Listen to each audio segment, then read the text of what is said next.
আমরা ৯২% মুসলমান, আমার কাছে কোরআন আছে, রাসূলের সুন্নাহ আছে, আমার দেশে কেন কোরআনের আইন থাকবে না? এজন্য কথা বলা শুরু করে দেন। কবে জানি কায়েম হয় জানি না, তবে কোরআন কায়েম হওয়ার আগ পর্যন্ত এই কথা বলা কেউ থামাতে পারবে না। এই কথা বলতে বলতে আজরাইলের সাথে আমার সাক্ষাৎ হবে। আপনাদের হবে না? আজরাইল হঠাৎ একদিন আসবে, এসে বলবে ওঠো চলো, এবং তিনি যখন আসবেন আর আগে কোনো সংকেত দিবেন না, হঠাৎ করে আসবেন। আচ্ছা, এমন কি হতে পারে না যে আজকে মাহফিল থেকে যাওয়ার সময় আমার মৃত্যু হবে?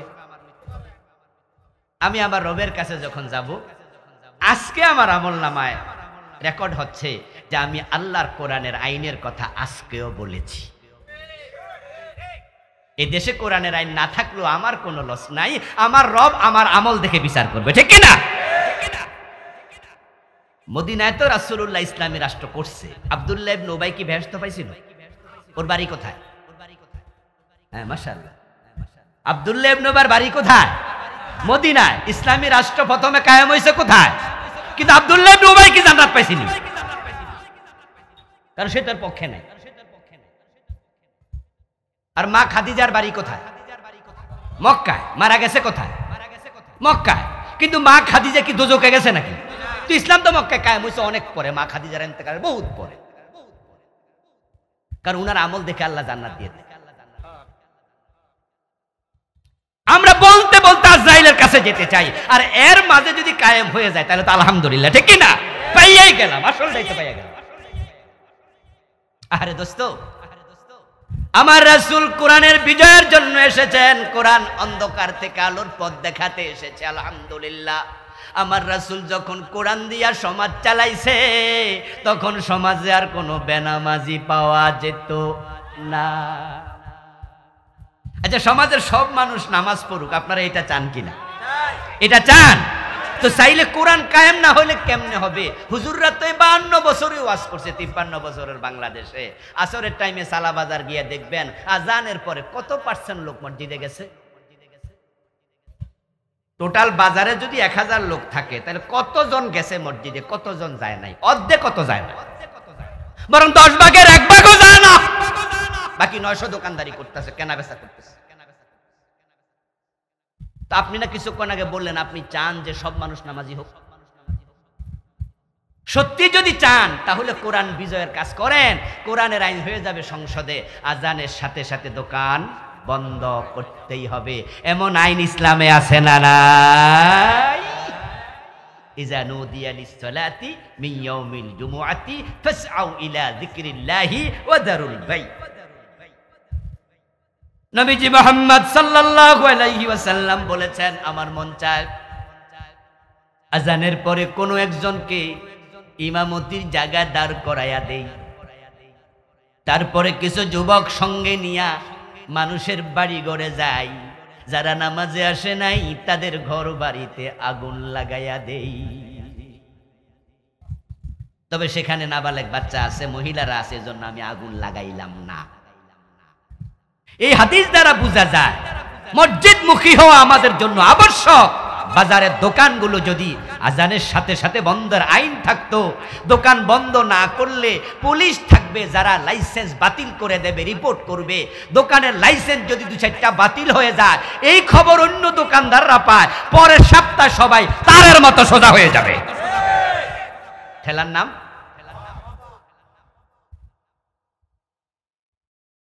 আর মানুষজন যদি সবাই মসজিদে চলে যেত, ক্রেতারাও যায় বিক্রেতারাও যায়, তাহলে বলুন তো বাজারের মসজিদে 1-2বার জামাত হবে না, বারবার হওয়া লাগবে?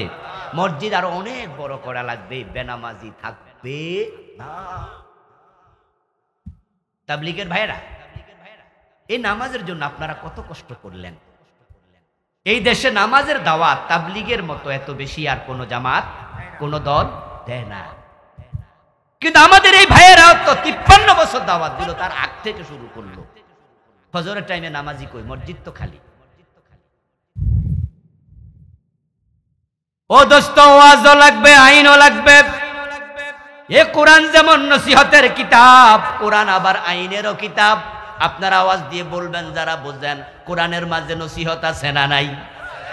আইন আছে না নাই? এখন আপনি দুইটার মাঝে একটা মানবেন, বাকিটার খবর কি? শুধু সারা বছর ওয়াজ করলেন, আইনের কথা ভুলে গেলেন, তাহলে তো 1000 টাকার নোট আপনি মাঝখানে ছিঁড়া লাইলেন।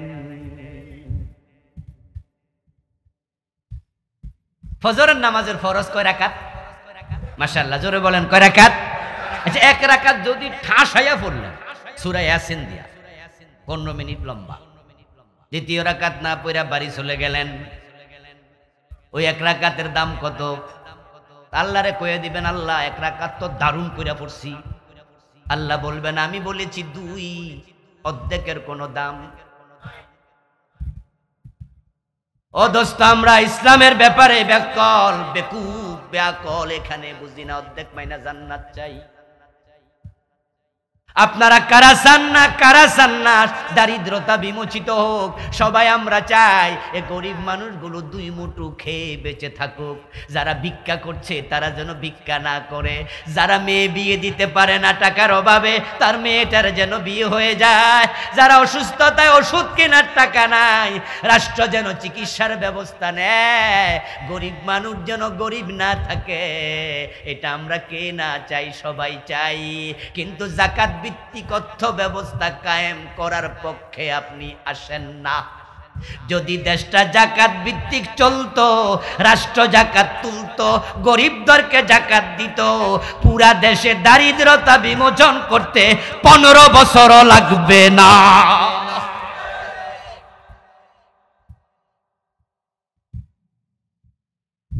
প্রিয় নবীজি মুহাম্মদ সাল্লাল্লাহু আলাইহি ওয়াসাল্লাম মদিনায় প্রেসিডেন্ট ছিলেন 10 বছর, আবু বকর 2 বছর 3 মাস, 12 বছর পরে আসলেন হযরত ওমর খলিফা হলেন। অর্ধ দুনিয়া ইসলাম চলে গেল, দারিদ্রতা বনবাসে চলে গেল। ওমরের যুগে জাকাতের টাকা কাঁধে নিয়ে জাকাত বিভাগের কর্মচারী ঘুরে, জাকাত খাওয়ার লোক আর নেই। আচ্ছা, আজকের এই মাহফিলে যদি কোনো ধনী লোক এসে 1 বস্তা টাকা লইয়া এখানে কোনায় বসে, ওখানে সামনে গেটের পাশে বৈশা বলে, আমার কাছে 1 বস্তা জাকাতের টাকা আছে, আপনারা জাকাতের টাকা নিয়ে যান, সেখানে জাকাতের টাকা নেওয়ার জন্য আমি যাব? আপনারা যারা ধনী আপনারা যাবেন? আপনাদেরকে যদি ওই বেটা আইসা দিতে চায়, নেবেন? আপনারাও বলবেন যে না না, আমি জাকাত খাবো কেন? ওমরের যুগে এমনই ছিল, জাকাতের বিভাগের কর্মচারী জাকাতের টাকা নিয়ে মানুষ খোঁজে, পাবলিক কয় আমরা জাকাত খাই না, কারণ দারিদ্রতা নাই। আর ইসলাম, আর ইসলাম, আর ইসলাম, ইসলাম সে তো পরশ মানিক, তারেকে পেয়েছে খুঁজি, পরশে তাহার সোনা হলো যারা, তাদেরই মোরা বুঝি। এই দেশের গরিব মানুষগুলো ইসলাম বুঝলো না, তারাই 500 টাকা দিলে ভোট দিয়া লায়, ঠিক না? একটা বিড়ি খাওয়াইলে বাটফাররে ভোট দিয়া দেয়। এই গরিবেরা এগুলা করে বেশি, ধনীরা 5 টাকা দিয়ে বেচা যায় না। গরিবদের ভোট কেনা সহজ। গরিবরা যদি সিদ্ধান্ত নিত ভোট বেচবো না, ইসলামের পক্ষে আসবো, কোরআনওয়ালারা ক্ষমতায় যদি যায়, গরিবদেরকে আগে খুঁজে খুঁজে জাকাতের টাকা দিয়ে ধনী বানাই দেবে। কারণ জাকাতের টাকার হকদার কেডা? কারা হকদার? গরিবরাই তো খুঁজে বাইর করবো, ওরাই তো দিবে। আচ্ছা, আপনাদের গাগটিয়া সালা, এটা কি ইউনিয়নের নাম? গাগটিয়া ইউনিয়ন।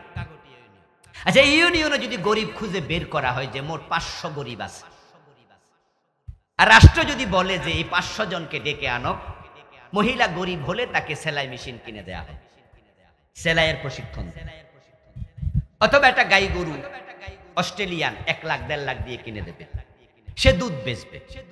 গরিব যা আছে রিক্সাওয়ালা একটা অটো রিক্সা কিনে দেবে, যে অটো রিক্সা চালাইতে পারবে না গরিব মানুষ কিন্তু বুড়া, হেরে একটা ছোট্ট ব্যবসা খুলে দেবে, ভ্যান গাড়িতে করে তরকারি বেচো, তোমার 2 লাখ টাকা পুঁজি দিয়ে দিলাম। এইভাবে 500 লোককে যদি দিয়া দেয় আর বলে দেয়া হয়, ভাই আগামী বছর থেকে তোমারে কিন্তু আর জাকাত দেব না, টাকাটা মাইরা খাইও না, যত্ন করো, তাহলে তুমি আর গরিব থাকবা না। যদি সে ব্যবসা করে 1 বছরের ব্যবধানে এই লোকে আবার জাকাত দেয়া শুরু করতে পারবে।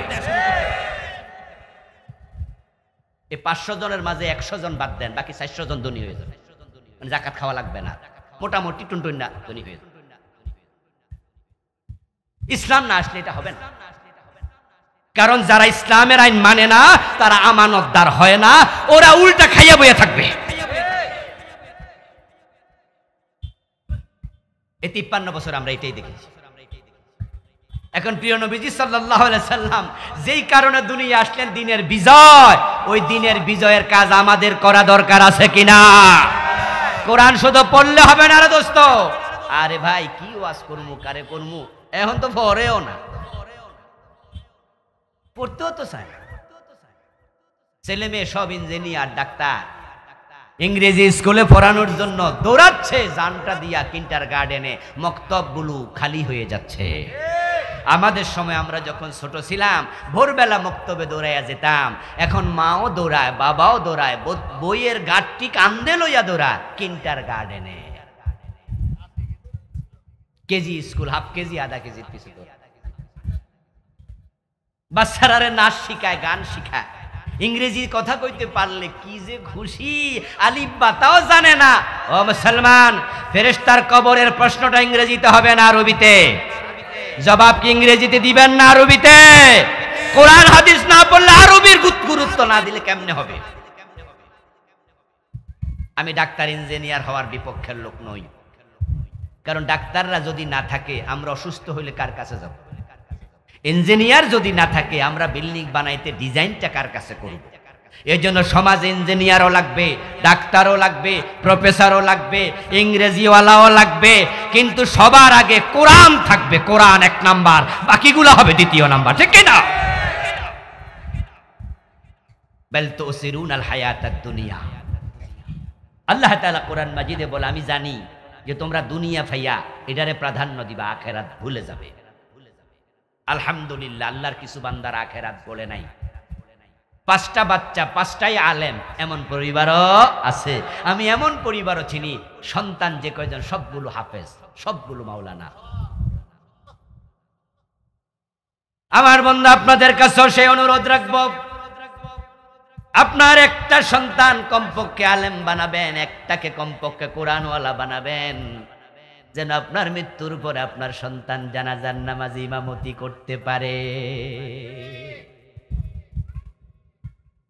এরপরে সে মাওলানা হইয়া অন্য অন্য বিষয় পড়বে, আলিম পর্যন্ত পড়ুক, মেশকাত পর্যন্ত পড়ুক। এরপরে সে যদি ইউনিভার্সিটির প্রফেসর হইতে চায়, ডাক্তারি পড়তেছে, পড়ুক না। সে অতটুকু পড়ার কারণে দেখবেন যে সে ইসলামের মোটামুটি চর্চা জানবে। ও ভাই, আপনার সন্তান যদি আপনার জানাজার ইমাম হয়, সে আল্লাহু আকবার বলে লাশের সামনে খাড়াবে, দোয়া করবে, আল্লাহুম্মা গফিরলি হাইয়িনা ওয়া মাইয়িতিনা ওয়া শাহিদিনা। এই দোয়া যখন করবে, আল্লাহ তুমি ক্ষমা করে দাও আমার এই মৃত বাবাকে। আপনার লাশ সামনে অন্য হুজুর যদি ইমাম হয়, তার দোয়া আসবে মুখ থেকে, আর আপনার ছেলে যদি ইমাম হয়, দোয়া আসবে কলিজার ভিতর থেকে। এই যে আপনারা মোবাইল কিনছেন, কেমনে মোবাইল চালায়? এখন তো অ্যাভেলেবেল সবার হাতে মোবাইল, কিন্তু পাস্ট যখন মোবাইল আসছে তখন কোন জায়গায় টিপ দিতে হয় সেটা তো মানুষ জানতোই না। মাইক যখন প্রথম আসছে, কেমনে মাইকে সুইচ টিপ দিতে হয় মানুষ এটাও তো জানতো না। কিন্তু যে বানাইছে সে বুঝা শুনাই বানাইছে। যেই কোনো মেশিনের সাথে ক্যাটালগ থাকে, বিশেষ করে যেটা নতুন আসে ক্যাটালগ থাকবেই। কারণ মেশিন যত দামি হোক, ব্যবহার বিধি যদি না জানে, দামি জিনিস হয় না, ঘরে ফালাই রাখা লাগবো। এই কোরআনের চেয়ে দামি কোনো কিতাব এই পৃথিবীতে নাই। কিন্তু কেন আল্লাহ পাঠাইলেন তা যদি নাই জানেন, কোরআন কাছে থাকবে, যথাযথ ফলাফল পাওয়া যাবে না। ঔষধ যখন বানায়, কোনোটা খাওয়ার জন্য বানায়, কোনোটা গায়ে মালিশ করার জন্য বানায়। যেটা মালিশের জন্য বানাইছে সেটা যদি খাইয়া বইয়েন, আর যেটা খাওয়ার জন্য বানাইছে ওইটা গায়ে মাখেন, রেজাল্ট পাবেন। কোরআন আসলো কেন, রাসূলুল্লাহ আসলেন কেন, আমরা আজকে সেটা না জেনেই কোরআন শুধু পড়ে গিলাম, বেদে তাকে রেখে দিলাম। আর নিজেরা পরিচয় দিলাম আমরা কোরআনে বিশ্বাসী, আমরা কোরআন পড়ি। এখন কোরআন যে তোমরা পড়লা, কোরআন তোমাদের সমাজে মানুষ মানে কিনা, রাষ্ট্রে মানে কিনা, আদালত কোরআন দিয়ে চলে কিনা, রাষ্ট্র কোরআনের আইনে চলছে কিনা, এ নিয়ে মুসলমান মাথায় গামায় না। এজন্যই কোরআনের ফল পায় না। জাহেলিয়াতের যুগে কোরআন এসে শান্তির পৃথিবী দিয়েছিল, চুরি ডাকাতি বন্ধ হয়ে গিয়েছিল। এখন কোরআন ৯২% মুসলমানের ঘরে আছে, চুরি ডাকাতির ঠেলায় থাকা যায় না। কলমের খোসায় দেশের কোটি টাকা চুরি করে কানাডায় বেগম পাড়া বানাচ্ছে।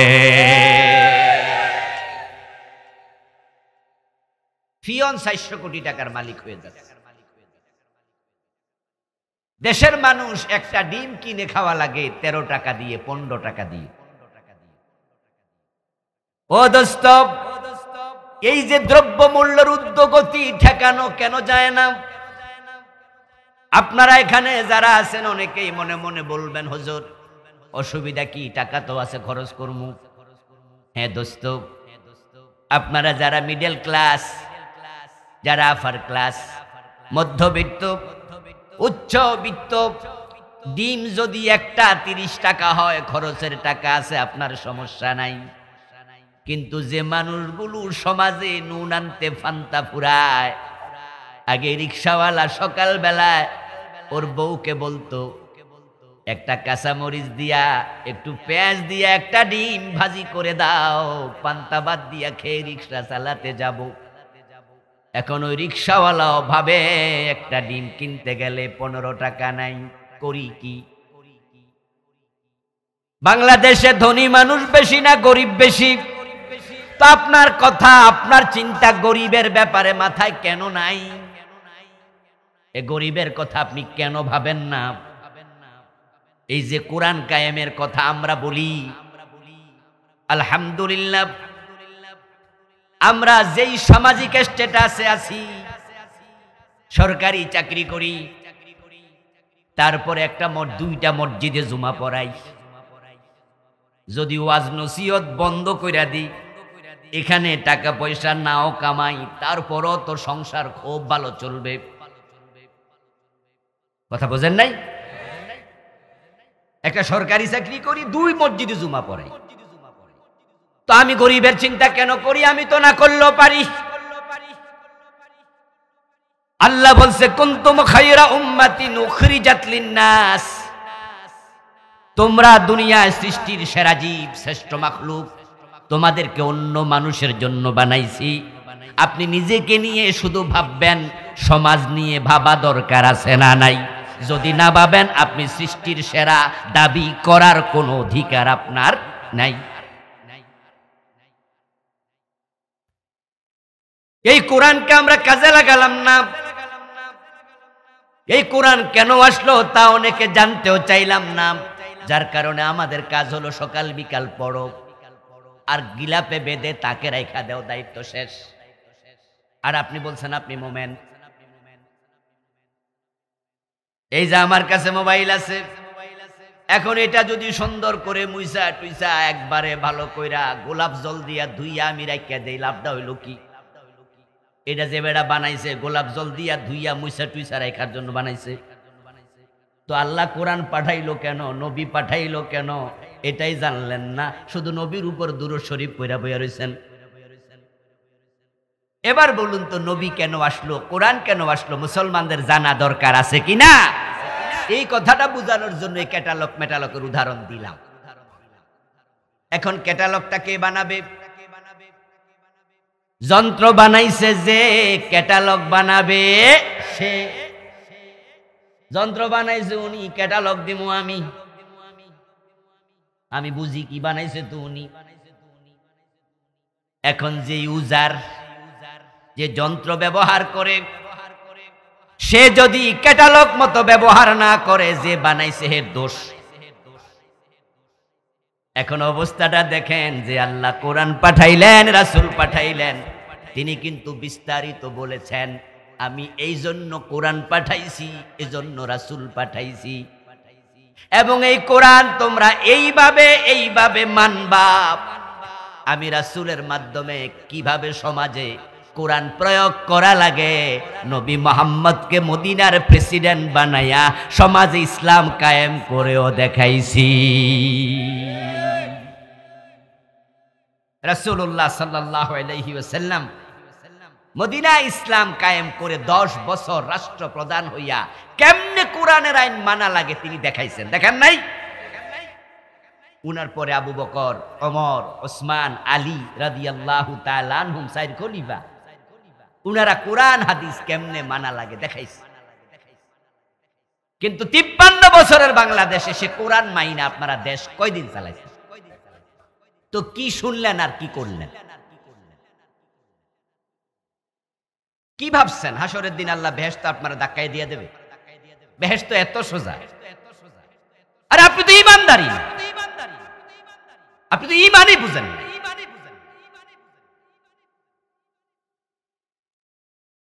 রাসূলুল্লাহর জামানায় উনার সামনে বসে নামাজ পড়তো, উনার সাথে টুপি মাথায় দিয়ে বসে ওয়াজ শুনতো।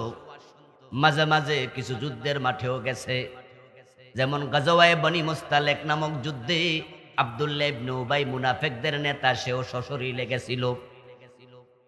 কিন্তু রাসূলের উপর নাজিল হওয়া কোরআন পুরাটা মানতে মুনাফিকরা রাজি হয় নাই। অথচ রাসূলের সাথে এক মজলিসে বসতো। আল্লাহ তাদের উপরে তো রেগে গেছেন, তিনি ঘোষণা করে দিলেন, ইন্নাল মুনাফিকিনা ফিদ্দারকিল আসফালি মিনান নার। এ তোদের মতো লোকগুলো জাহান্নামে থাকবি ফেরাউন নমরুদেরও নিচে। যারা মুখে বলতো কোরআন মানি, কাজের বেলায় নাই, বরং কোরআনের আইনের কথা শুনলে তাদের চেহারা কালো হয়ে যায়, অথচ মাথায় টুপি আছে, মুখে দাঁড়িয়ে আছে, অথচ নামাজ পড়ছে 5 ওয়াক্ত। তো মুনাফিক চেনার জন্য কি ইন্ডিয়া যাওয়া লাগবে? খুব সাবধান, খুব সাবধান, কারণ আজরাইল কোন দিন আইসা যায় বলা যায় না, আজকেও তো আইতে পারে। ও প্রিয় ভাইয়ারা, কোরআন কেন আসলো? রাসূলুল্লাহ কেন আসলেন? আল্লাহ তাআলা কোরআনের 2টি ভিন্ন ভিন্ন আয়াতে বললেন। কোরআন কেন পাঠালেন এবার শুনুন, তারপরে রাসূল কেন আসলেন বলবো। আল্লাহ বলছে, কিতাবুন আনজালনাহু ইলাইকা লিতুখরিজান নাসা মিনাল যুলুমাতি ইলান নূর। সুবহানাল্লাহ পড়েন। যিনি বানাইলেন তিনি ক্যাটালগ দিবেন, যিনি নাজিল করছেন এবার তিনি ক্যাটালগ দিচ্ছেন। এই কিতাব, কিতাবুন, কিতাব, হাযা কিতাব আনজালনাহু ইলাইকা, ও প্রিয় নবীজি আপনার উপর নাজিল করেছি আমি আল্লাহ। কেন? লিতুখরিজান নাসা মিনাজ যুলুমাতি ইলান নূর। নাজিল করার কারণ হলো আমি চাই এই কিতাবের মাধ্যমে অন্ধকারে ডুবে থাকা মানুষগুলোকে আপনি আলোর পথ দেখাইয়া দেবেন। এই কিতাব এসেছে অন্ধকার থেকে আলোর পথে বের করতে। চুরি করা অন্ধকার, অন্ধকারকে আরবিতে বলে জুলুম, এটাকে বলে জুলমাত। তার বিপরীত হলো নূর। নূর অর্থ কি? যারা জানেন তারা একটু বলিয়েন আর কি। নূর অর্থ কি? তার বিপরীত হলো জুলমা, জুলম।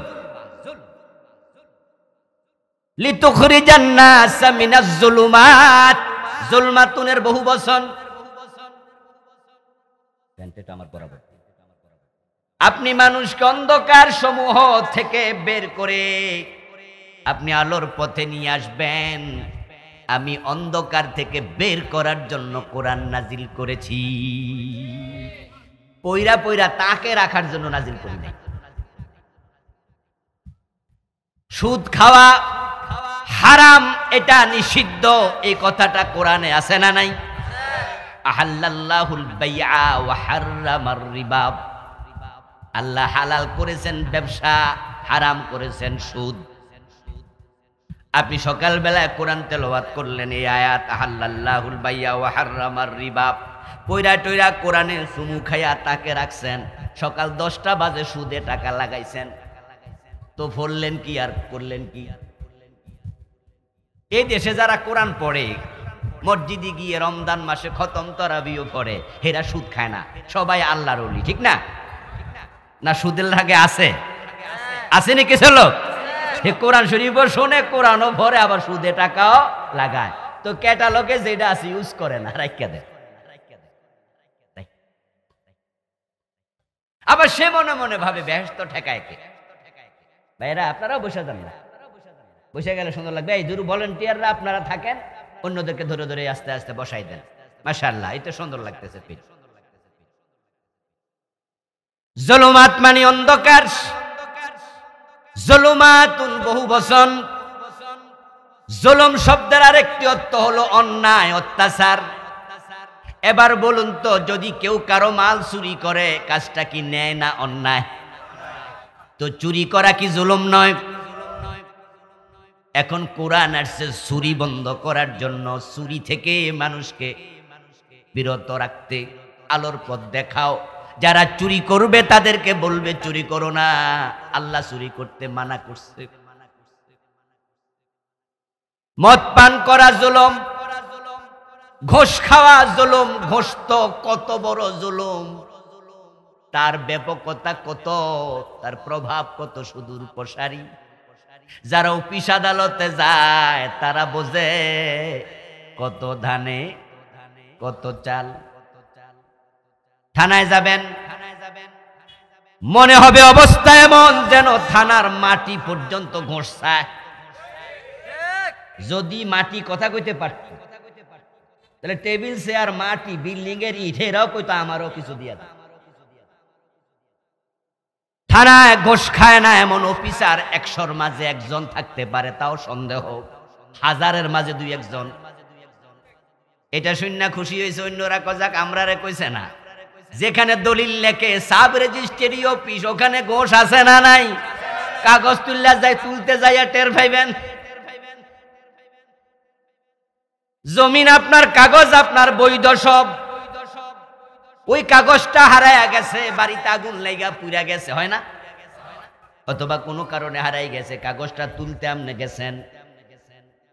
যারা সাব রেজিস্ট্রি অফিসে জমির দলিল লেখে, জমির দলিল তালাশ করে, সেখানে চাকরি বাকরি করে, সরকার তাদেরকে দায়িত্ব দিছে, তোমার কাজ হলো মানুষকে এই কাজে সহযোগিতা করা, তোমার ডিপার্টমেন্ট এইটা।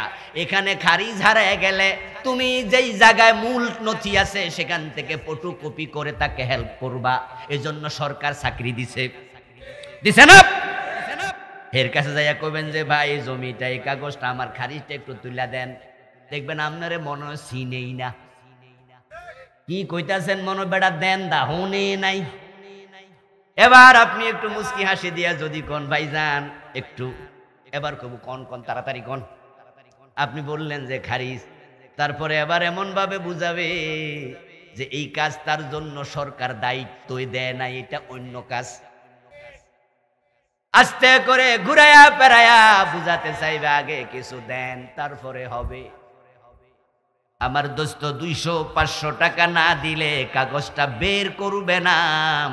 এই যে আপনারে ঠেকাইয়া 200 টাকা নিল, এটা কি জুলুম নয়? তার কাজ ছিল আপনাকে এখানে বলবে যে ভাই এটা তো নথিতে আছে, ঠিক আছে, কিন্তু ফটোকপি করতে 10 টাকা তো লাগবে। ফটোকপি করতে তো 10 টাকা 5 টাকা লাগবে, এই টাকা তো আমার পকেট থেকে আমি দিতে পারবো না। সরকার তো আর এখানে টাকা বাজেট দেয় না এই যে ফটোকপি দিয়ে। তো আপনি এটা কাজ করেন, 10টা টাকা আমারে দেন, 5টা টাকা দেন।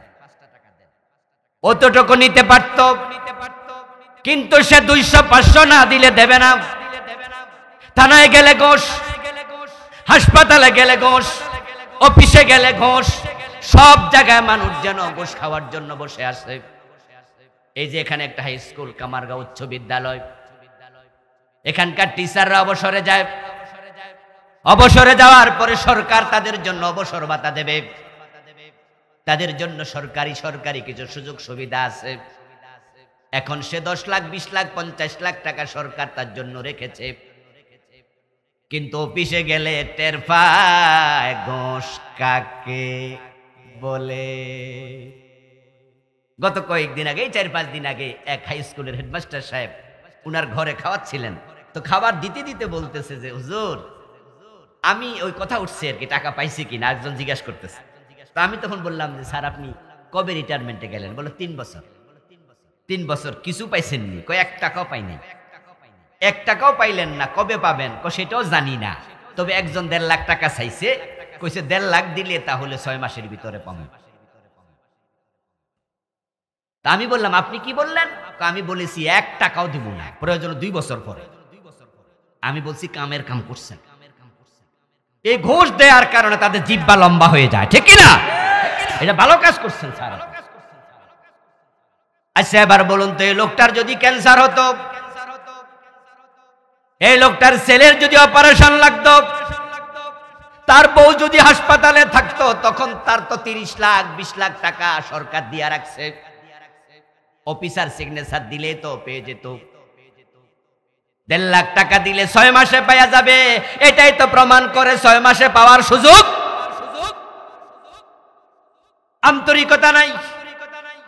এবার বলুন তো, ঘোষ কি জুলুম নয়? ডাকাতি কি জুলুম নয়? মানুষের টাকা মাইরা যারা কানাডায় বাড়ি বানাইছে, এটা কি জুলুম নয়? যে বেটা 400 কোটি টাকার মালিক হলো, টাকাটা আপনাদের টাকা, এটা কি জুলুম নয়? এইভাবে কয়টা বলবো? এই কোরআন তো এসেছিল জুলুম থেকে আলোর পথ দেখাতে। কোথায় আলো? আলোটা কই? ব্যবসায়ীদের কাছে যান, দেখবেন যে মালে ভেজাল কারে কয়? ওজনে কম দেয়া কাকে বলে? ও দোস্ত আপনি কোন জায়গায় যাবেন? ওজনে কম দেবে, মালে ভেজাল দেবে, ধোকা দেবে, 2 নাম্বার জিনিসকে 1 নাম্বার বলে চালাইয়া দেবে। দুধ বিক্রেতা দুধের মাঝে পানি মিশাইয়া ওজন বাড়াইয়া দেয়। সরিষার তেল কিনতে জিজ্ঞাসা করা লাগে, ভাই খাঁটিটা আছে না? তো খাঁটি আইলো কোথায়? আচ্ছা নামই তো সরিষার তেল, আপনারা তো গ্রামের মানুষ, আপনারা তো সরিষা নিজেরাই বুনেন। আচ্ছা বলেন তো, আপনার সরিষা ভাঙ্গাইয়া যদি তেল হয়, তো খাঁটি জিজ্ঞাসা করতে হবে না? ভেজালটা কে ঢুকায়? মধুর মতো একটা জিনিস, যেটা আল্লাহর বড় নিয়ামত। আল্লাহ কিছু ফোকারে দায়িত্ব দিছে, ও ফোকারা তোদেরকে আমি বানাইছি, তোরা ফুলে ফুলে যাবি, দৌড়াবি, সারাদিন কাজ করবি, করে করে ফুল থেকে মধু আইনা মৌসাকে জমাবি, আর আমার বান্দারা খাইয়া উপকার পাবে। সুবহানাল্লাহ পড়েন। এই মৌমাছির কয় টাকা বেতন দিছেন? কোন দুনিয়ার কে দিছে?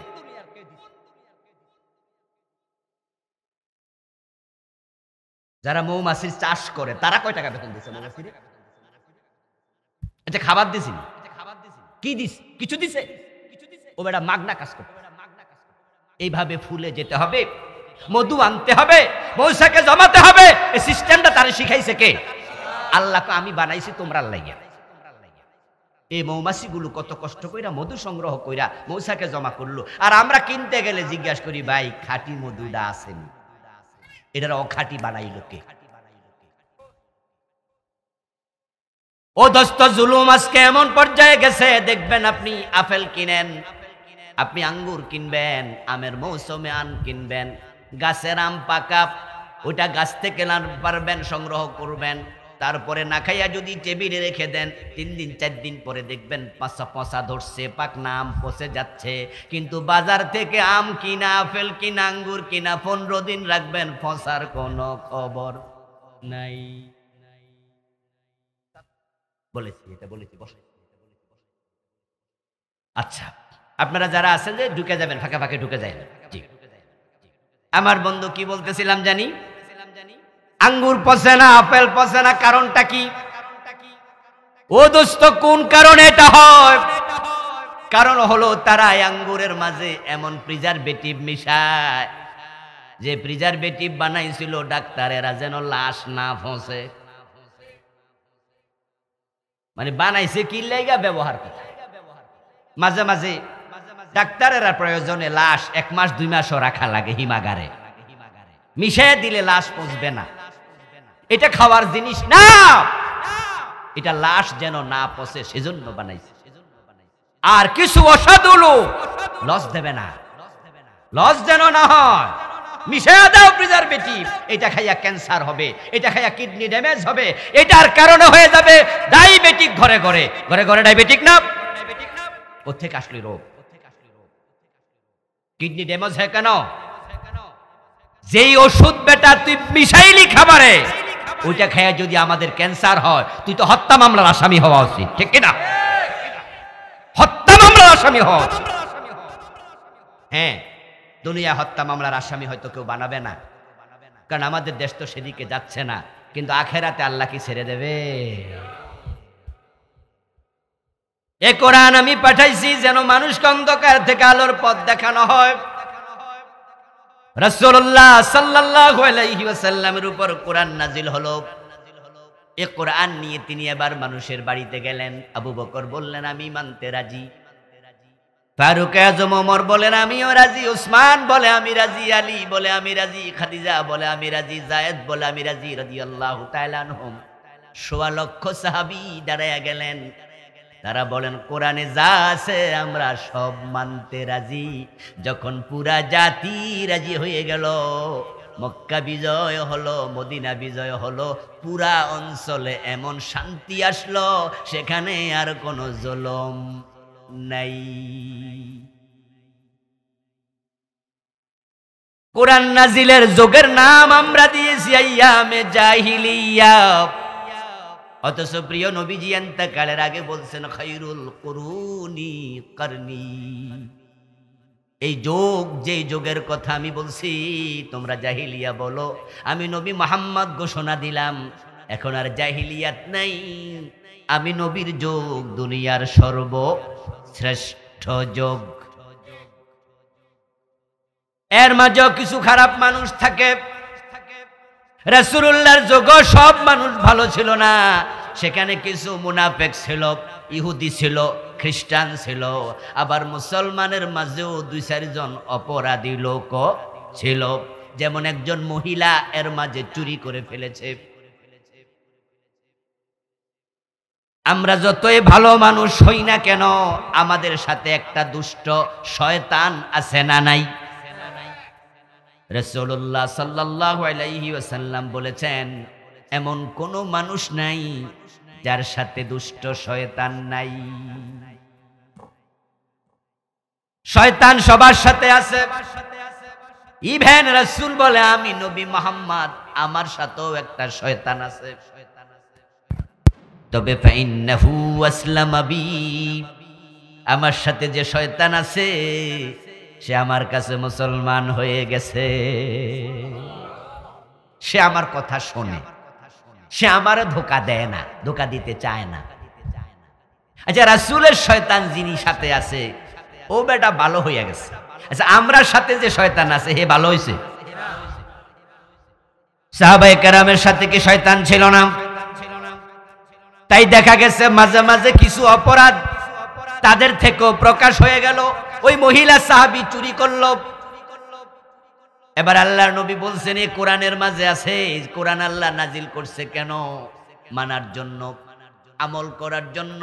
এখন আমলের কিতাব, মানার কিতাবে আছে আস-সারিকু ওয়াস-সারিকাতু ফাকতাউ আইদিয়াহুমা, চোর পুরুষ হোক আর মহিলা হোক ধরে ধরে হাত কেটে দাও। এখন কোরআনের আইনের আলোকে ওই মহিলা চোরের হাত কেটে দিতে হবে, হাত কাটো। প্রিয় নবীজি যখন এই অর্ডার দিলেন তখন সাহাবাদের মাঝে এটা নিয়ে একটু প্রতিক্রিয়া হলো, কারণ এর আগে কোনো মানুষের হাত কাটার ঘটনা আর ঘটেনি। তো সাহাবাদের মাঝে কেউ কেউ বললেন যে মেয়েটা অবিবাহিতা, যদি তার হাত কেটে দেয়া হয় তাহলে তো এই খুঁতের কারণে, এই দোষের কারণে আর বিবাহ হওয়ার সম্ভাবনা নাই, এবং তার বংশ ছিল সম্ভ্রান্ত। যদি হাত কেটে দেয়া হয় তাহলে তার বংশের মুখে চুনকালি লাগবে। রাসূলুল্লাহকে একটু অনুরোধ করো তো, তিনি যেন তার হাত না কেটে অন্য কোনো শাস্তি দেন। কিন্তু প্রিয় নবীর কাছে এই প্রস্তাব কে দেবে? আল্লাহর হাবিব তো রেগে যাবেন, কারণ যারা আদর্শবাদী মানুষ করবে না, অন্যায় কথা শুনে রেগে যাবেন, এটাই স্বাভাবিক। আবু বকর, ওমর, ওসমান কেউ রাজি হয় না। কে বলবে? আল্লাহর হাবিবের প্রিয় পাত্র, ওনার নাতি পালক পুত্র যায়েদ, তার ছেলের নাম ছিল ওসামা। রাসূলুল্লাহ সাল্লাল্লাহু আলাইহি ওয়াসাল্লাম উসামা রাদিয়াল্লাহু তাআলা আনহুকে বড্ড আদর করতেন। তাই সাহাবারা বলতেছে এই কথাটা উসামার মাধ্যমে বলো। উসামার বয়সও ছিল কম, এজন্য উনি আর দেরি করে নাই, দাদার কাছে গিয়ে হাজির। ইয়া রাসূলুল্লাহ, দাদা যান, আমি একটা প্রস্তাব নিয়ে আসছি, এ মহিলার হাত না কেটে আপনি অন্য শাস্তি দেয়া যায় না, একটু ভাববেন। ফাতালাওয়ানা ওয়াজহু রাসূলিল্লাহি সাল্লাল্লাহু আলাইহি ওয়াসাল্লাম, সাথে সাথে প্রিয় নবীর চেহারা লাল হয়ে গেল। সুন্দর মানুষ রাগ করলে কেমন হয়? লাল হয়।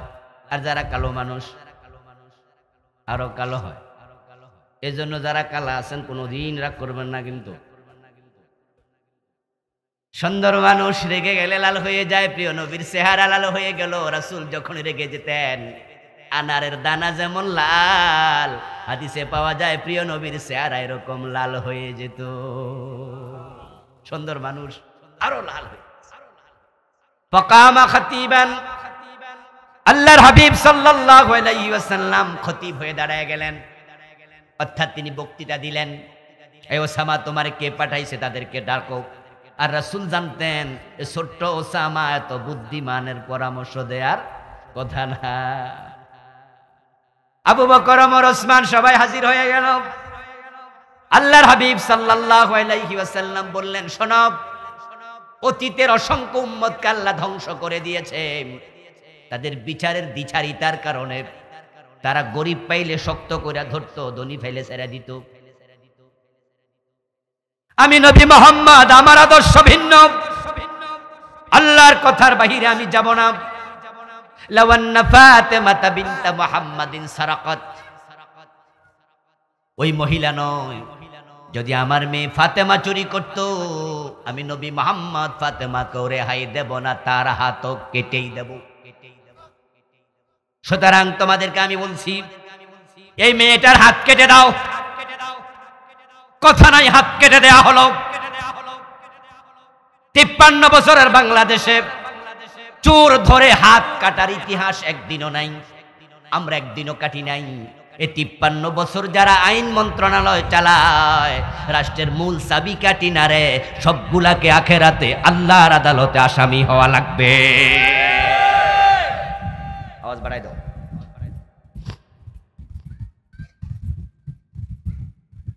যদি আমরা হিন্দু সংখ্যাগরিষ্ঠ দেশে হতাম, বৌদ্ধ সংখ্যাগরিষ্ঠ দেশে হতাম, ইহুদি খ্রিস্টান সংখ্যাগরিষ্ঠ দেশে হতাম, তাহলে এই প্রশ্নটা আসতো না।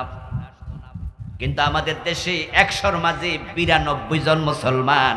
আপনারাই বলুন তো, মুসলমানের দেশে কোরআনের আইন কায়েমের সুযোগ আছে না নাই? আচ্ছা, আপনারা চুরির পক্ষে, যে চুরি হোক কোনো অসুবিধা নাই, এই পক্ষে কে কে আছেন? আছেন? আছেন কেউ? আসলে নাই। তো তাহলে চোর ধরে হাত কাটার পক্ষে কেন নাই? এই যে আমাদের দেশে 53 বছর চোর ধরে জলে জেলে দেয়, এতে কি চুরি কমছে? কথা বলেন, চুরি বন্ধ হয়েছে? কমছে? বরং আরো আরো বাড়ছে। এমন বাড়ছে, পুলিশের সাবেক আইজিপি বেনজির, ও একাই নাকি 10,000 কোটি টাকার মালিক।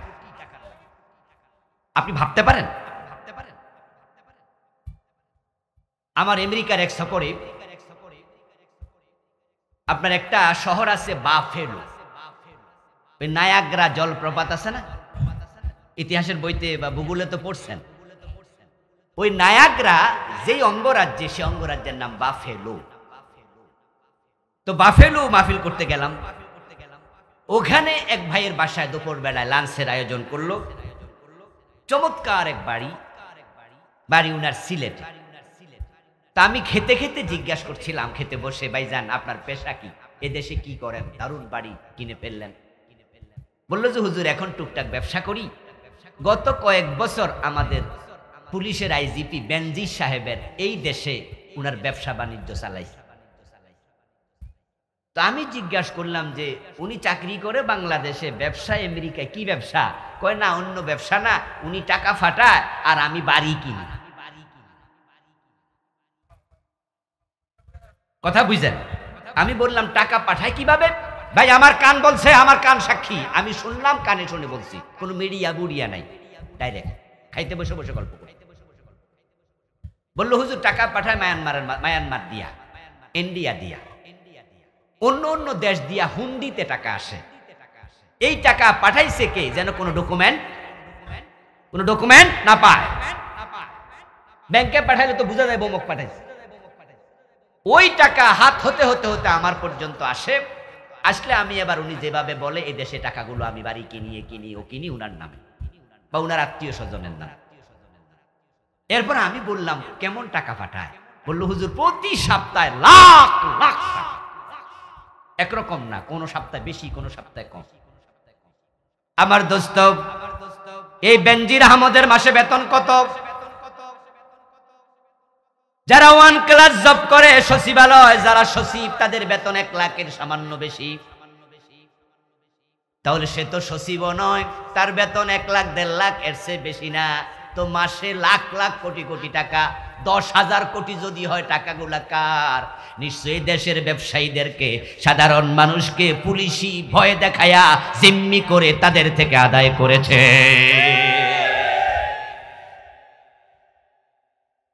এই যে আমাদের গায়ে পোশাক আছে, এগুলা গার্মেন্টস পোশাক না?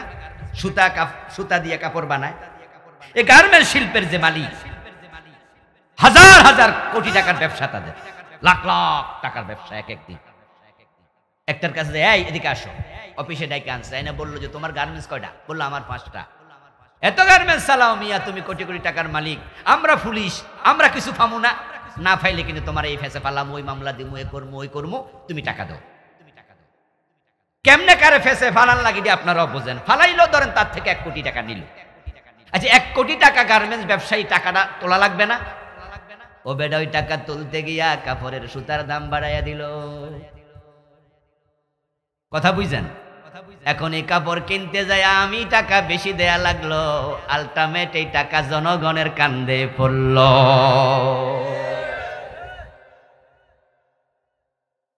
ও প্রিয় ভাই, 53 বছরে রাসূলুল্লাহর সে আইন, চোর ধরে হাত কাটো, একদিনও মানলেন না। চোর ধরে হাত কাটা নফল না ফরজ? তো নামাজ না পড়লে যদি কবিরা গুনাহ হয়, এটা ফরজ। রোজা না রাখলে যদি কবিরা গুনাহ হয়, এটা ফরজ। তো 53 বছরে চোর ধরে হাত কাটার ফরজ আইন এ পুরা বাঙালি জাতি একদিনও মানল না, তাদের বুঝি কবিরা গুনাহ হয় নাই? এখন আপনি বলবেন যে হুজুর তো আপনিও তো এই কবিরা গুনাহ করছেন, কারণ এই দেশে তো আপনিও আছেন। আমি তখন বলবো জি না, আমি আপনার মতো না। কারণ এই আইনটা ব্যক্তি বাস্তবায়ন করবেন, এটা করবে রাষ্ট্র। এই জন্য রাষ্ট্রকে যেন এই আইন মানে, এই আইন করে। আমি ওয়াজ করছি, চেষ্টা করছি, মিছিল করছি, মিটিং করছি, সেমিনার করছি, সিম্পোজিয়াম করছি, এই হক কথা বলে আমি অনেক জায়গায় মাহফিল পর্যন্ত ক্যান্সেল হয়েছে, 3 বার আমাকে অ্যারেস্ট করেছে, এই হক কথা বলা বন্ধ করি নাই।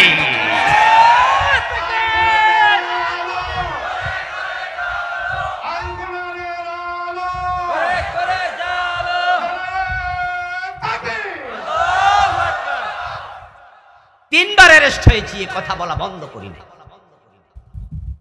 আপনাদের কাপাসিও তো এক যোগের মতো আসতে পারি না, কোনো আপোষ করছি নাকি? কুছ পরোয়া নেই, আল্লাহর কাছে যেন ধরা না খাই।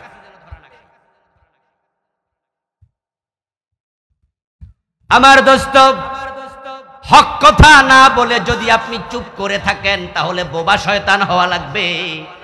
আর বোবা শয়তান আখেরাতে জাহান্নামী হবে। আপনার খবর কি?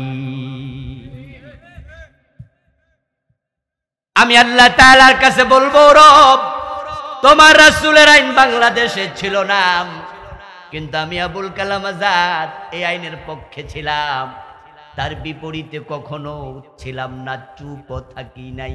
তুমি আমলনামায় দেখো, প্রতিটা কথা আমলনামায় রেকর্ড হচ্ছে কিনা। আল্লাহর জমিনে আল্লাহর বিধান নাই, এই ফরজ লঙ্ঘনের কত গুনাহ।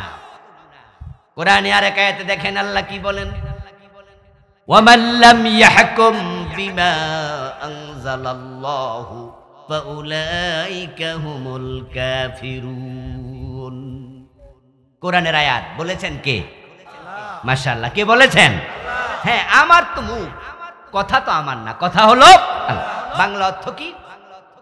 বাংলা অর্থ হলো যারা এই কোরআনের আলোকে বিচার করবে না তারা সবগুলো কাফের।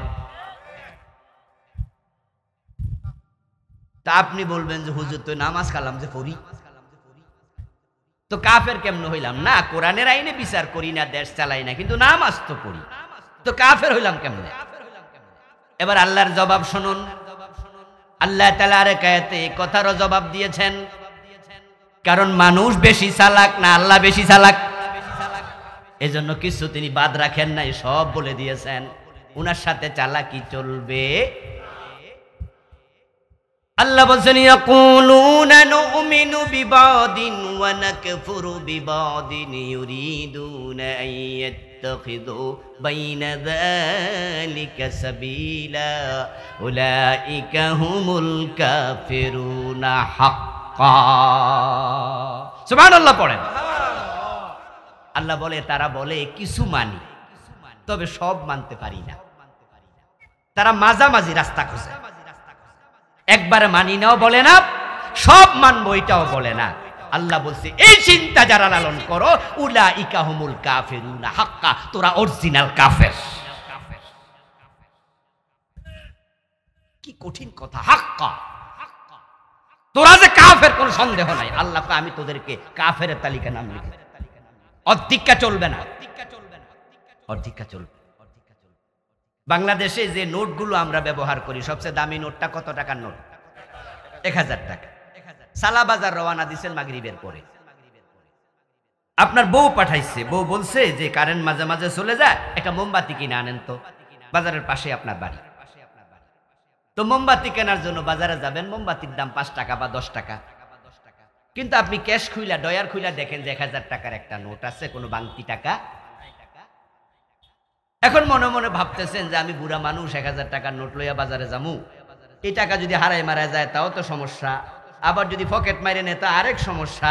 এখন এত টাকা নিয়ে বাজারে যামু, আবার টাকা ছাড়া গেলেও তো খরচ পামু না, কি করি কি করি, বুদ্ধি মাথায় আসছে, যাক মাঝখান দিয়ে সিরালাই, সুন্দর কইরা ভাঁজ কইরা মাঝখান দিয়া সিরালাই।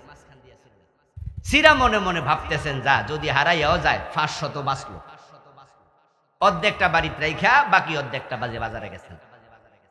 আচ্ছা, বাজারে যাই এই টাকার নোটটা আপনি দোকানদারকে দিয়ে বললেন যে ভাই একটা মোমবাতি দাও 10 টাকা দামের, উনি দিবে তো? কথা বলতে হবে কিন্তু ভাইয়েরা, উনি দিবে? বরং সে বড় চোখ দিয়ে আপনার দিকে তাকাইয়া থেকে মনে মনে ভাববে চাচা পাগল হইল কবে? কিরে চাচা তো সুস্থ মানুষ, আজ পাগলামি করতেছে। তো সে বললো যে চাচা আপনি এটা কিটা করলেন যে মাঝখানে, বাকিটা কই? তখন চাচা করলো মিয়া বুদ্ধি তোমার চেয়ে আমার কম না, ও আমারটা আমি করছি, কেন করছি আমি বুঝি, তুমি 490 টাকা ফিরাই দাও। দিবে? 10 টাকার মোমবাতি 490 টাকার সাথে ফিরাবে? যে কত ফিরাই দেবে? এই ভাইরা বলতে হবে কত ফিরাবে? তো টাকা অর্ধেক আছে কিনা? তো শুধু নামাজ পড়ে জান্নাত চাইবেন, আল্লাহ দেবে তো? বাকিটা কই? শকে পড়ি না, শকে বলি না।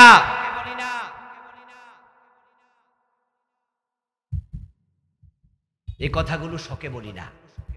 রাজনৈতিক কোন অভিলাষ আমাদের নেই। আপনার এলাকায় এমপি প্রার্থী হইতে আসি নাই। আল্লাহর আইনের কথা বললে আপনার ভালো লাগবে না। আরে ভাই আপনার ইমানের খবর কি? আপনিও তো বিপদে পড়ে যাবেন। এমন একটা সময় বাংলাদেশে চাকরি করছি গত 15-16 বছর।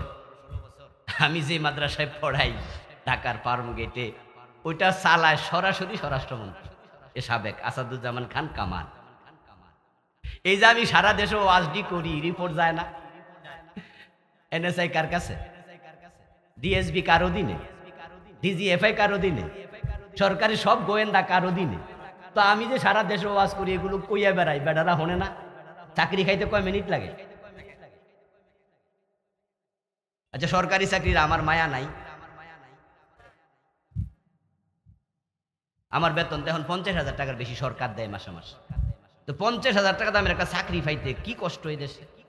যাইতে তো 1 মিনিট লাগবে। কিন্তু আমি কেন কথা বলি, শখে বলি? এই 50,000, 1 লাখ, 10 লাখের দাম বেশি না আল্লাহর জান্নাতের দাম বেশি? তো ওইটা যদি আল্লাহ কেড়ে নিয়ে যায়, বরং আমি ভেবেছি ধরলে কি করবে, জেলে দেবে, তো দিলে দেবে।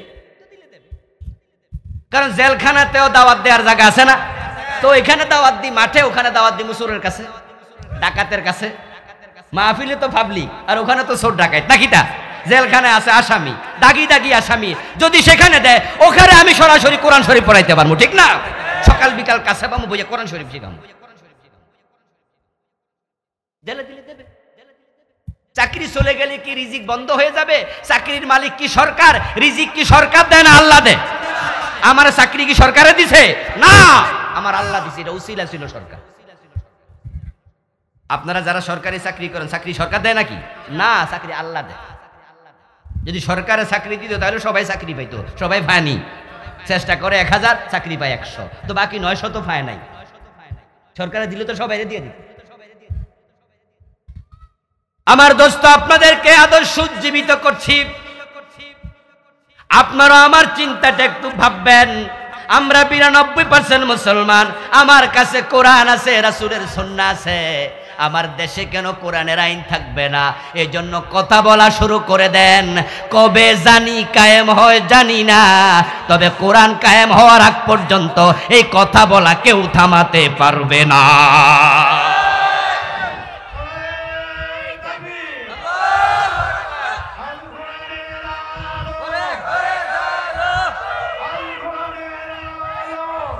আমার প্রিয় ভাইয়েরা, এই কথা বলতে বলতে আজরাইলের সাথে আমার সাক্ষাৎ হবে। আপনাদের হবে না?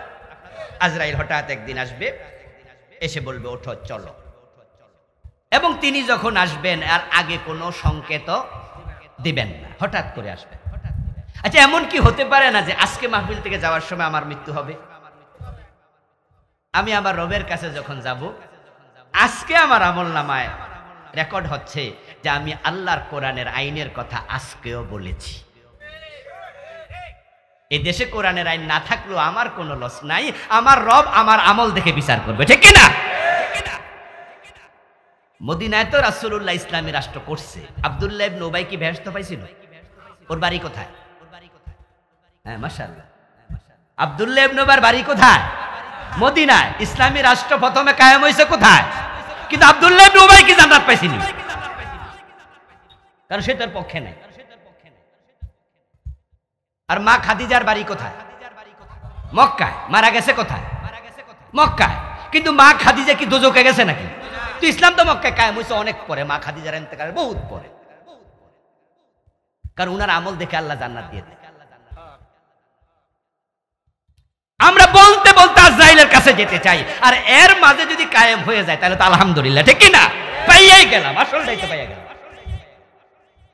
আরে দোস্ত, আমার রাসূল কোরআনের বিজয়ের জন্য এসেছেন। কোরআন অন্ধকার থেকে আলোর পথ দেখাতে এসেছে, আলহামদুলিল্লাহ। আমার রাসূল যখন কোরআন দিয়া সমাজ চালাইছে, তখন সমাজে আর কোনো বেনামাজি পাওয়া যেত না। আচ্ছা, সমাজের সব মানুষ নামাজ পড়ুক, আপনারা এটা চান কিনা? এটা চান? তো চাইলে কোরআন কায়েম না হলে কেমনে হবে? হুজুররা তো 52 বছরে ওয়াজ করছে, 53 বছরের বাংলাদেশে। আসরের টাইমে সালা বাজার গিয়ে দেখবেন আজানের পরে কত % লোক মসজিদে গেছে। টোটাল বাজারে যদি 1000 লোক থাকে তাহলে কতজন গেছে মসজিদে, কতজন যায় নাই? অর্ধেক কত যায় না, বরং 10 ভাগের 1 ভাগও যায় না। বাকি 900 দোকানদারি করতেছে, কেনা বেচা করতেছে। তা আপনি না কিছুক্ষণ আগে বললেন আপনি চান যে সব মানুষ নামাজি হোক। সত্যি যদি চান তাহলে কোরআন বিজয়ের কাজ করেন। কোরআনের আইন হয়ে যাবে সংসদে, আজানের সাথে সাথে দোকান বন্ধ করতেই হবে। এমন আইন ইসলামে আছে না নাই? ইজা নুদিয়া লিস-সালাতি মিন ইয়াউমিল জুমুআতি ফাসআউ ইলা যিকরিল্লাহি ওয়া দারুল বাই। নবীজি মুহাম্মদ সাল্লাল্লাহু আলাইহি ওয়াসাল্লাম বলেছেন, আমার মন চায় আজানের পরে কোনো একজনকে ইমামতির জায়গা দাঁড় করাইয়া দেই, তারপরে কিছু যুবক সঙ্গে নিয়া মানুষের বাড়ি ঘরে যাই, যারা নামাজে আসে নাই তাদের ঘর বাড়িতে আগুন লাগাইয়া দেই। তবে সেখানে নাবালেগ বাচ্চা আছে, মহিলারা আছে, এজন্য আমি আগুন লাগাইলাম না। এই হাদিস দ্বারা বোঝা যায় মসজিদ মুখী হওয়া আমাদের জন্য আবশ্যক। বাজারের দোকানগুলো যদি আজানের সাথে সাথে বন্ধের আইন থাকতো, দোকান বন্ধ না করলে পুলিশ থাকবে যারা লাইসেন্স বাতিল করে দেবে, রিপোর্ট করবে। দোকানের লাইসেন্স যদি 2-4টা বাতিল হয়ে যায়, এই খবর অন্য দোকানদাররা পায়, পরের সপ্তাহে সবাই তারের মতো সোজা হয়ে যাবে। ঠেলার নাম।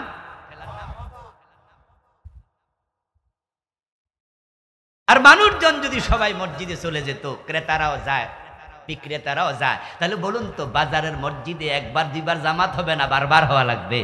মসজিদ আরো অনেক বড় করা লাগবে, বেনামাজি থাকবে না। তাবলীগের ভাইরা, এই নামাজের জন্য আপনারা কত কষ্ট করলেন। এই দেশে নামাজের দাওয়াত তাবলীগের মতো এত বেশি আর কোন জামাত, কোন দল দেয় না। কিন্তু আমাদের এই ভাইয়েরাও তো 53 বছর দাওয়াত দিল, তার আগ থেকে শুরু করলো। ফজরের টাইমে নামাজি কই? মসজিদ তো খালি। ও দোস্ত, ওয়াজও লাগবে, আইনও লাগবে। এ কোরআন যেমন নসিহতের কিতাব, কোরআন আবার আইনেরও কিতাব। আপনারা আওয়াজ দিয়ে বলবেন যারা বোঝেন, কোরআনের মাঝে নসিহত আছে না নাই? আইন আছে না নাই? এখন আপনি 2টার মাঝে একটা মানবেন, বাকিটার খবর কি? শুধু সারা বছর ওয়াজ করলেন, আইনের কথা ভুলে গেলেন, তাহলে তো 1000 টাকার নোট আপনি মাঝখানে ছিঁড়া লাইলেন। ফজরের নামাজের ফরজ কয় রাকাত? মাশাআল্লাহ, জোরে বলেন কয় রাকাত? আচ্ছা, 1 রাকাত যদি ঠাস হইয়া পড়লেন সূরা ইয়াসিন দিয়া, 15 মিনিট লম্বা। 2য় রাকাত না পড়া বাড়ি চলে গেলেন, ওই 1 রাকাতের দাম কত? আল্লাহরে কয়ে দিবেন, আল্লাহ 1 রাকাত তো দারুণ কইরা পড়ছি। আল্লাহ বলবেন, আমি বলেছি 2, অর্ধেকের কোনো দাম। ও দোস্ত, আমরা ইসলামের ব্যাপারে ব্যাকল, বেকুব, ব্যাকল, এখানে বুঝি না অর্ধেক মাইনা জান্নাত চাই। আপনারা কারা চান না, কারা চান না দারিদ্রতা বিমোচিত হোক? সবাই আমরা চাই এ গরিব মানুষগুলো 2 মুঠো খেয়ে বেঁচে থাকুক। যারা ভিক্ষা করছে তারা যেন ভিক্ষা না করে। যারা মেয়ে বিয়ে দিতে পারে না টাকার অভাবে, তার মেয়েটার যেন বিয়ে হয়ে যায়। যারা অসুস্থতায় ওষুধ কেনার টাকা নাই, রাষ্ট্র যেন চিকিৎসার ব্যবস্থা নেয়। গরিব মানুষ যেন গরিব না থাকে, এটা আমরা কে না চাই? সবাই চাই। কিন্তু যাকাত ভিত্তিক অর্থ ব্যবস্থা কায়েম করার পক্ষে আপনি আসেন না। যদি দেশটা জাকাত ভিত্তিক চলতো, রাষ্ট্র জাকাত তুলতো, গরিবদেরকে জাকাত দিত, পুরা দেশে দারিদ্রতা বিমোচন করতে 15 বছরও লাগবে না।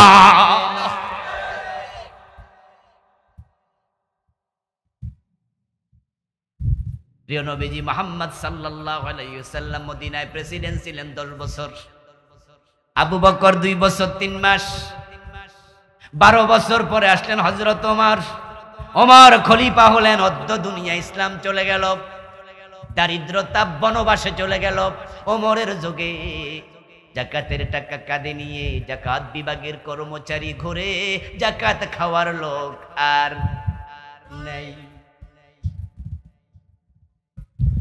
আচ্ছা, আজকের এই মাহফিলে যদি কোনো ধনী লোক এসে 1 বস্তা টাকা লইয়া এখানে কোনায় বসে, ওখানে সামনে গেটের পাশে বৈশা বলে, আমার কাছে 1 বস্তা জাকাতের টাকা আছে, আপনারা জাকাতের টাকা নিয়ে যান। সেখানে জাকাতের টাকা নেওয়ার জন্য আমি যাব? আপনারা যারা ধনী আপনারা যাবেন? আপনাদেরকে যদি ওই বেটা আইসা দিতে চায়, নেবেন? আপনারাও বলবেন যে না না, আমি জাকাত খাবো কেন? ওমরের যুগে এমনই ছিল, জাকাতের বিভাগের কর্মচারী জাকাতের টাকা নিয়ে মানুষ খোঁজে। পাবলিক কয় আমরা জাকাত খাই না, কারণ দারিদ্রতা নাই। আর ইসলাম, আর ইসলাম, আর ইসলাম, ইসলাম সে তো পরশ মানিক, তারেকে পেয়েছে খুঁজি, পরশে তাহার সোনা হলো যারা, তাদেরই মোরা বুঝি। এই দেশের গরিব মানুষগুলো ইসলাম বুঝলো না, তারাই 500 টাকা দিলে ভোট দিয়ে আলায়। ঠিক না? একটা বিড়ি খাওয়াইলে বাটফাররে ভোট দিয়া দেয়। এই গরিবেরা এগুলা করে বেশি, ধনীরা 5 টাকা দিয়ে বেচা যায় না। গরিবদের ভোট কেনা সহজ। গরিবরা যদি সিদ্ধান্ত নিত ভোট বেচবো না, ইসলামের পক্ষে আসবো, কোরআনওয়ালারা ক্ষমতায় যদি যায়, গরিবদেরকে আগে খুঁজে খুঁজে জাকাতের টাকা দিয়ে ধনী বানাই দেবে। কারণ জাকাতের টাকার হকদার কেডা? কারা হকদার? গরিবরাই তো খুঁজে বাইর করবো, আর ওরাই তো দিবে। আচ্ছা, আপনাদের গাগটিয়া সালা, এটা কি ইউনিয়নের নাম? গাগটিয়া ইউনিয়ন। আচ্ছা, এই ইউনিয়নে যদি গরিব খুঁজে বের করা হয় যে মোট 500 গরিব আছে, আর রাষ্ট্র যদি বলে যে এই 500 জনকে ডেকে আনো, মহিলা গরিব হলে তাকে সেলাই মেশিন কিনে দেয়া হয়, সেলাইয়ের প্রশিক্ষণ, অথবা একটা গাই গরু অস্ট্রেলিয়ান 1 লাখ 1.5 লাখ দিয়ে কিনে দেবে, সে দুধ বেচবে। গরিব যা আছে রিক্সাওয়ালা একটা অটো রিক্সা কিনে দেবে। যে অটো রিক্সা চালাইতে পারবে না গরিব মানুষ, কিন্তু বুড়া, হেরে একটা ছোট্ট ব্যবসা খুলে দেবে, ব্যান গাড়িতে করে তরকারি বেচো, তোমার 2 লাখ টাকা পুঁজি দিয়ে দিলাম। এইভাবে 500 লোককে যদি দিয়া দেয় আর বলে দেয়া হয়, ভাই আগামী বছর থেকে তোমারে কিন্তু আর জাকাত দেব না, টাকাটা মাইরা খাইও না, যত্ন করো, তাহলে তুমি আর গরিব থাকবা না। যদি সে ব্যবসা করে 1 বছরের ব্যবধানে এই লোকে আবার জাকাত দেয়া শুরু করতে পারবে। এই 500 জনের মাঝে 100 জন বাদ দেন, বাকি 400 জন ধনী হয়ে যাবে, মানে জাকাত খাওয়া লাগবে না, মোটামুটি টুনটুন না ধনী হয়ে যাবে। ইসলাম না আসলে এটা হবে না। কারণ যারা ইসলামের আইন মানে না তারা আমানতদার হয় না, ওরা উল্টা খাইয়া বইয়া থাকবে। এই 53 বছর আমরা এটাই দেখেছি। এখন প্রিয় নবীজি সাল্লাল্লাহু আলাইহি সাল্লাম যেই কারণে দুনিয়া আসলেন, দিনের বিজয়, ওই দিনের বিজয়ের কাজ আমাদের করা দরকার আছে কিনা? কোরআন শুধু পড়লে হবে না রে দোস্ত। আরে ভাই কি ওয়াজ করমু, কারে করমু, এখন তো পড়েও না, পড়তেও তো চায়। ছেলে মেয়ে সব ইঞ্জিনিয়ার, ডাক্তার, ইংরেজি স্কুলে পড়ানোর জন্য দৌড়াচ্ছে, জানটা দিয়া কিন্ডারগার্টেনে, মক্তবগুলো খালি হয়ে যাচ্ছে। আমাদের সময় আমরা যখন ছোট ছিলাম ভোরবেলা মক্তবে দৌড়াইয়া যেতাম, এখন মাও দৌড়ায়, বাবাও দৌড়ায়, বইয়ের গাঁটটি কান্দে লইয়া দৌড়ায় কিন্ডারগার্টেনে। কেজি স্কুল, হাফ কেজি, আধা কেজির পিছু দৌড়ায়। বাচ্চারা নাচ শিখায়, গান শিখায়, ইংরেজি কথা কইতে পারলে কি যে খুশি, আলিফ বা তাও জানে না। ও মুসলমান, ফেরেশতার কবরের প্রশ্নটা ইংরেজিতে হবে না আরবিতে? জবাব কি ইংরেজিতে দিবেন না আরবিতে? কোরআন হাদিস না পড়লে আরবির গুরুত্ব না দিলে কেমনে হবে? আমি ডাক্তার ইঞ্জিনিয়ার হওয়ার বিপক্ষের লোক নই, কারণ ডাক্তাররা যদি না থাকে আমরা অসুস্থ হইলে কার কাছে যাব? ইঞ্জিনিয়ার যদি না থাকে আমরা বিল্ডিং বানাইতে ডিজাইনটা কার কাছে করব? এর জন্য সমাজ ইঞ্জিনিয়ারও লাগবে, ডাক্তারও লাগবে, প্রফেসরও লাগবে, ইংরেজিওয়ালাও লাগবে, কিন্তু সবার আগে কোরআন থাকবে। কোরআন 1 নাম্বার, বাকিগুলো হবে 2য় নাম্বার, ঠিক কি না? বাল তুসিরুনাল হায়াতাদ দুনিয়া। আল্লাহ তাআলা কোরআন মাজিদে বলে, আমি জানি যে তোমরা দুনিয়া ফাইয়া এটারে প্রাধান্য দিবা, আখিরাত ভুলে যাবে। আলহামদুলিল্লাহ, আল্লাহর কিছু বান্দার আখিরাত বলে নাই। 5টা বাচ্চা, 5টাই আলেম, এমন পরিবারও আছে। আমি এমন পরিবারও চিনি, সন্তান যে কয়জন সবগুলো হাফেজ, সবগুলো মাওলানা। আমার বন্ধু, আপনাদের কাছেও সেই অনুরোধ রাখবো, আপনার একটা সন্তান কমপক্ষে আলেম বানাবেন, একটাকে কমপক্ষে কোরআনওয়ালা বানাবেন, যেন আপনার মৃত্যুর পরে আপনার সন্তান জানাজার নামাজে ইমামতি করতে পারে। এরপরে সে মাওলানা হইয়া অন্য অন্য বিষয় পড়বে, আলিম পর্যন্ত পড়ুক, মেশকাত পর্যন্ত পড়ুক। এরপরে সে যদি ইউনিভার্সিটির প্রফেসর হইতে চায়, ডাক্তারি পড়তেছে, পড়ুক না। সে অতটুকু পড়ার কারণে দেখবেন যে সে ইসলামের মোটামুটি চর্চা জানবে। ও ভাই, আপনার সন্তান যদি আপনার জানাজার ইমাম হয়, সে আল্লাহু আকবার বলে লাশের সামনে খাড়াবে, দোয়া করবে, আল্লাহুম্মা গফিরলি হাইয়িনা ওয়া মাইয়িতিনা ওয়া শাহিদিনা। এই দোয়া যখন করবে, আল্লাহ তুমি ক্ষমা করে দাও আমার এই মৃত বাবাকে। আপনার লাশ সামনে অন্য হুজুর যদি ইমাম হয়, তার দোয়া আসবে মুখ থেকে, আর আপনার ছেলে যদি ইমাম হয়, দোয়া আসবে কলিজার ভিতর থেকে। কলিজার ভিতর থেকে দোয়া আসবে। রাব্বির হামহুমা নিয়মিত শুনবেন, পড়বে। কি ভাবছেন সন্তান আলেম বানাইলে রিজিকের অভাবে মরে যাবে? রিজিকের মালিক কে? রিজিকের মালিক কে? আল্লাহ আল্লাহ আল্লাহ। এই যে আমাদের বাবারা, আলহামদুলিল্লাহ আমাদের দাদা, আমার বাবা, আমরা যে আলেম বানাইছে ওরা কি ঠকছে? ঠকে নাই। বিদেশ থেকে আমাদের কাছে অফার, আলহামদুলিল্লাহ। এই অগাস্টেও 22 দিন ছিলাম আমেরিকা, যাওয়ার টিকিট দিছে, আসার টিকিট দিছে, 22 দিন খাওয়াইছে, আসার সময় এতগুলা ডলার দিয়ে। এই কাতারে যাওয়ার জন্য কয়দিন পরে প্রোগ্রাম, আমি বলছি পারবো না, একবারে এই মাসের শেষ দিকে হলে পারবো। আমরা তো এখন অভাবে নাই, আমরা খাবার অভাবে নাই, বরং আমরা খাই না। এজন্য আমাদের কোনো গর্ব নাই। এটা সবটার উসিলা কি? আল্লাহর কোরআন।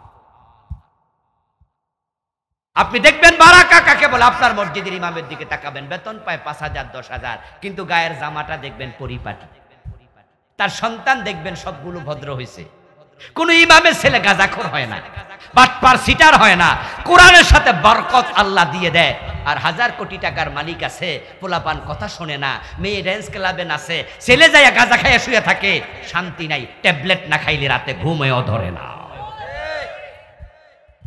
এজন্য আসুন আমরা কোরআনের পক্ষে চলে আসি, কোরআনটাকে জীবনে লালন করি। সকাল বিকাল তেলাওয়াত করব, অর্থ বুঝবো, নিজে পাঠ করে যা বুঝলাম জীবনে আমল করব, এবং বাংলার এই জমিনে কোরআনের আইনের পক্ষে এখন থেকে কাজ করব। যারা কোরআনের পক্ষে আমরাও তাদের পক্ষে, যারা কোরআনের পক্ষে নাই আমরাও তাদের পক্ষে থাকব না। যদি এই চিন্তা লালন করেন আপনি প্রকৃত মুমিন, না হয় আপনি এখানেও আছেন হেয়ানেও আছেন, আপনি মুনাফিক।